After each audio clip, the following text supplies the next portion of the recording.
கர்த்தருடைய பரிசுத்த நாமத்திற்கு மகிமுண்டாகட்டும். ஆண்டவராகிய இயேசு கிறிஸ்துவின் நாமத்தினாலே அன்பு கர்த்தருடைய பிள்ளைகளாகிய தங்கள் அனைவருக்கும் ஸ்வீட் ஊழியத்தின் சார்பாக வாழ்த்துக்களையும் ஸ்தோத்திரங்களையும் தெரிவித்துக் கொள்கின்றேன். ஆகாய் தீர்க்கதரிசியின் புத்தகம் 1 அதிகாரம் 13வது வசனம். ஆகாய் 1 அதிகாரம் வசனம் 13. கர்த்தருடைய தூதனாகிய ஆகாய் கர்த்தர் தூதனுப்பிய வார்த்தையின்படி ஜனங்களை நோக்கி, நான் உங்களோடே இருக்கிறேன் என்று கர்த்தர் சொல்லுகிறார் என்றான்.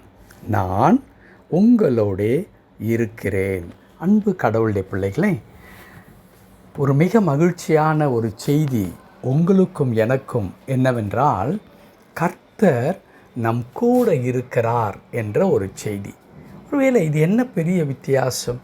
நமக்கும் நன்றாக தெரியும் தானே, நான் உன்னை விட்டு விலகுவதுமில்லை, உன்னை கைவிடுவதுமில்லை என்று வேத வசனத்தினால் ஏற்கனவே படித்திருக்கிறேன். கடவுள் என் கூட இருக்கிறார் என்ற அந்த காரியம் எனக்கு நன்றாகத்தான் தெரியும். இதில் என்ன சிறப்பு என்று ஒரு வேளை எண்ணக்கூடும். அன்பு கடவுளுடைய பிள்ளைகளே, நாம் இப்பொழுது கடந்து சென்று கொண்டிருக்கிறதான பாதை, நம்முடைய வாழ்க்கையில் நாம் சந்தித்து கொண்டிருக்கிறதான கடினமான சூழ்நிலைகள் இருக்கிறதே, அது வியாதியின் பாதை, வறுமையின் பாதை, நெருக்கடிகள், தோல்விகள், அவமானங்கள், தொடர்ந்து பலவிதமான இன்னல்களை நாம் சந்தித்து துவண்டு நிற்கிறோமே. இந்த நேரத்தில் கடவுள் என் கூட இருக்கிறார் என்ற அந்த வார்த்தையை நீங்கள் நினைத்து பாருங்களேன். அது எவ்வளவு பெரிய ஒரு ஆறுதலை மாத்திரமல்ல, நமக்கு ஒரு பலனை கொடுக்கின்ற ஒன்றாக இருக்கிறது. பல ஆண்டுகளுக்கு முன்பதாக பிரசங்கிமார்கள் ஒரு எடுத்துக்காட்டாக சொல்லுகின்ற ஒரு கதை உண்டு. அது என்னவென்றால், ஒரு பாலைவன பாதையிலே ஒரு கடவுளுடைய ஊழியக்காரர் நடந்து சென்று கொண்டிருக்கின்றார். அப்படி நடந்து செல்லும் பொழுது அவர் திடீரென்று தன்னுடைய அருகில் பார்க்கின்றார். அவர் அருகில் பாதங்கள் இன்னொரு மனிதர் நடந்து வருவதைப் போல அந்த கால் தடங்கள் தெரிகின்றது. உடனே இது யாருடைய கால் தடம்? நான் மட்டும் தானே நடந்து போகிறேன் என்று சொல்லும் பொழுது ஆண்டவர் அந்த ஊழியக்காரனை பார்த்து சொல்லுகிறார், இல்லை, நான் உன் கூட வந்து கொண்டிருக்கிறேன், ஆகவே நீ பார்ப்பது என்னுடைய கால் தடம் என்று சொல்லுகின்றார். இவருக்கு மிகுந்த மகிழ்ச்சி வந்து விடுகிறது. என்ன, கடவுள் என் கூட நடந்து வந்து கொண்டிருக்கிறார் என்று சொல்லி. அன்பு கடவுளுடைய பிள்ளைகளே, அப்படி இந்த கர்த்தருடைய ஊழியக்காரன் கொஞ்ச தூரம் நடந்த பிறகு மிகவும் களைத்து சோர்வுற்றவராக மாறுகின்றார். அப்படி சோர்வுற்றவராக மாறும் பொழுது இவருக்குள் ஒரு எண்ணம் வருகின்றது.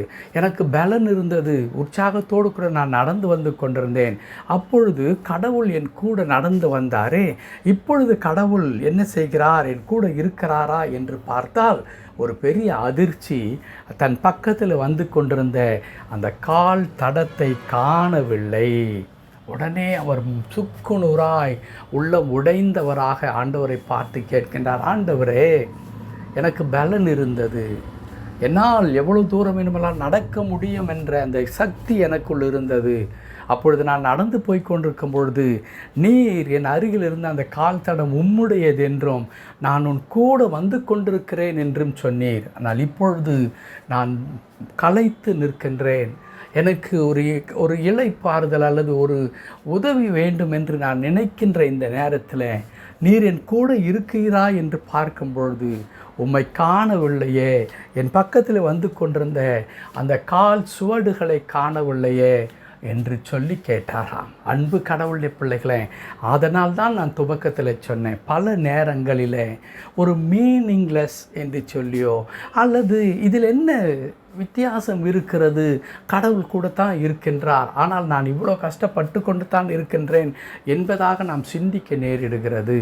ஆனால் கடவுள் என்ன செய்கின்றார்? அந்த ஊழியக்காரனை பார்த்து சொல்லுகின்றார், என் ஊழியக்காரனே, உனக்குள் பலன் இருந்தது, நீ நடந்து வந்து கொண்டிருந்தாய், ஆகவே உன் பக்கத்திலே நானும் நடந்து வந்து கொண்டிருந்தேன். ஆனால் கொஞ்சம் கொஞ்சமாக நீ சோர்ந்து பலவீனம் அடைய துவங்கின பொழுது நான் உன்னை ஏந்தி கொண்டு நான் நடந்து செல்லுகின்றேன். ஆகவே என் அருகிலே காணவில்லை என்று சொல்லுகிறாயே, அது உன்னுடைய பாதச்சுவடுகள் தான் காணவில்லை. நீர் பார்க்கின்ற கால் சுவடுகள் நீ நடந்து வருவதாய் சொல்லுகிறாய் பார், அது உன்னுடையதல்ல, அது உண்மையாகவே என்னுடையது என்று சொல்லி அவர் சொன்னாராம். அன்பு கடவுளுடைய பிள்ளைகளே, ஆம், கர்த்தருடைய தூதனாகிய ஆகாய் ஜனங்களை பார்த்து ஆண்டவர் சொன்னதாக சொல்லுகின்றார், நான் உங்களோடே இருக்கிறேன். சோர்ந்து பலவீனம் அடைந்து சுக்குநூறாக இருதயம் உடைந்து, ஏன் என் வாழ்க்கையில் இது நடக்கின்றது, இனி என்னவாகப் போகிறது என்றெல்லாம் கலங்கி நிற்கும் பொழுது நம்மை ஏந்தி கொள்ளுகிறவராய், தாங்கி சுமக்கிறவராக, வழி நடத்துகிறவராய், நம்மை பொறுப்பெடுத்து கொள்ளுகிறவராய் கடவுள் சொல்லுகிறார், என் மகனே, என் மகளே, நான் உன்னோடு கூட இருக்கிறேன், நான் உன்னோடு கூட இருக்கிறேன். ஆம், அன்பு கடவுளுடைய பிள்ளைகளே, இதை அறிந்த தாவீது மிக அழகாய் சொல்லுவார் அல்லவா, நமக்கு தெரிந்த வசனங்கள். நான் மரண இருளின் பள்ளத்தாக்கில் நடந்தாலும் பொல்லாப்புக்கு பயப்படேன். தேவரீர் என்னோடு கூட இருக்கிறீர், உமது கோலும் உமது தடியும் என்னை தேற்றும். நான் கடந்து சென்று கொண்டிருக்கிற அந்த பாதை மிக பயங்கரமான பாதை ஆண்டவரே. அது மரணத்தைப் போல எனக்கு ஒரு வேதனையை தருகின்ற ஒரு பாதையாக இருக்கிறது. ஆனால் நான் பயப்பட மாட்டேன் ஆண்டவரே. ஏன் பயப்பட மாட்டேன்? நீர் சொல்லி இருக்கிறீர், நான் உங்களுடனே இருக்கிறேன் என்று சொல்லி. ஆகவே கர்த்தாவே, நீர் எங்களோடு கூட, என்னோடு கூட நீர் இருக்கிறீர், என்னை தேற்றுவீர், என்னை பலப்படுத்துவீர், என்னை வழி நடத்துவீர் என்று சொல்லி தருகின்றார்.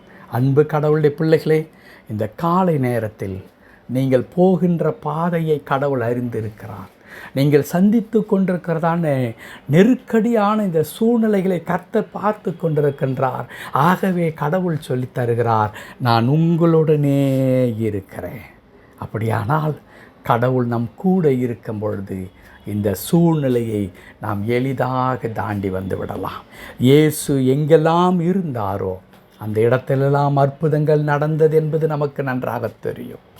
அவர்கள் எவ்வளோ கஷ்டத்தில், எவ்வளோ நெருக்கடியில், எவ்வளவு டிப்ரெஷனில், எவ்வளவு பயத்தில் அவர்கள் இருந்தாலும் அங்கே இயேசு இருக்கும் பொழுது அற்புதம் நடந்தது.